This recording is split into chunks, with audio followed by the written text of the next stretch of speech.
It was 1989 when the B-52's released their biggest selling single ever. Did you know it almost never happened? The record label didn't think Love Shack would be a hit. Radio wouldn't touch it except for college radio and alternative. You show? They thought it was too weird, and I think this is the most accessible, one of the most accessible things we've done. I got me a Chrysler and it's about 20, so hurry up and bring your jukebox money. Fred Schneider was right.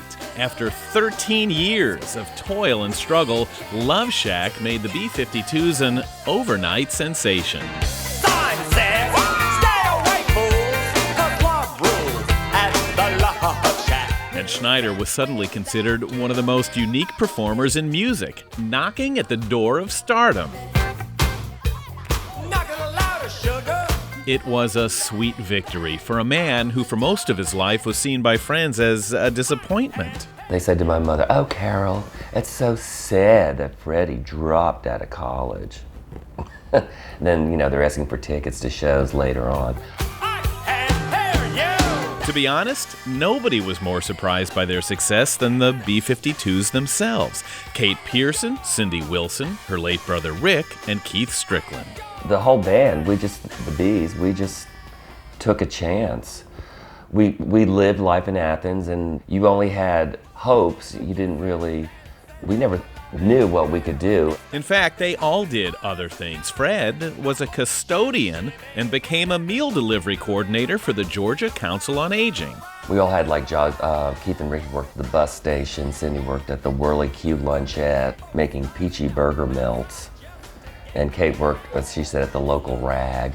And were you one of those guys that had that dream while you were doing that? That, man, maybe our band can have a hit record? No, it was like, hey, this is fun. Because in Athens, there wasn't anything to do at the time. It wasn't a music mecca.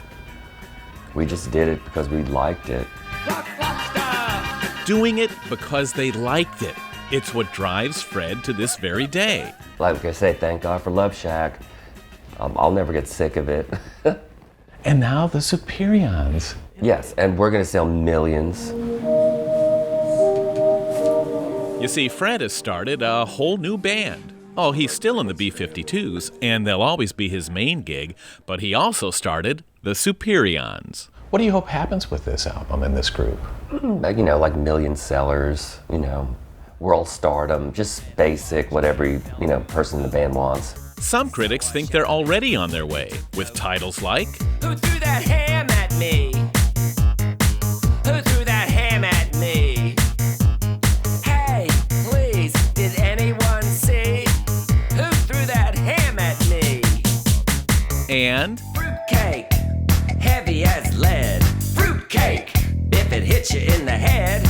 Fruitcake, it could kill you dead. It's fruitcake. and their biggest project to date, That baby go, go. That baby go, go, go, go. That baby go. Yeah. That baby. I just like to write. I consider myself more of a writer than singer or whatever. And working with Dan and Noah here with the Superions is like a fun side project for things I can't do with the band, because the band works, all four of us write together. And with the Superions, I write all the lyrics, and Dan and Noah do the music, and it just works. something else to keep in mind. Are you ready? Fred is now in his 60s. You're what?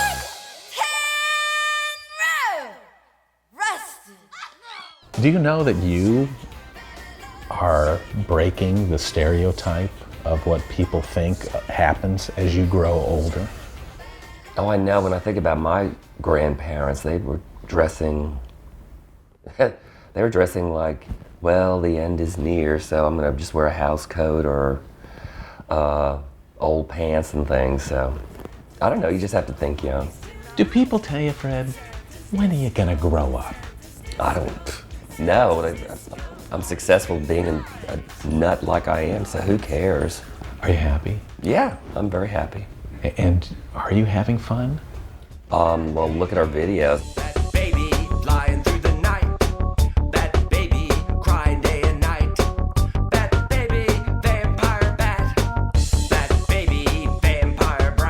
So whether it's reliving the past with the B-52's or taking a shot at the future with the Superions, Fred Schneider still has the passion, still has the spark, and has no plans to change a thing.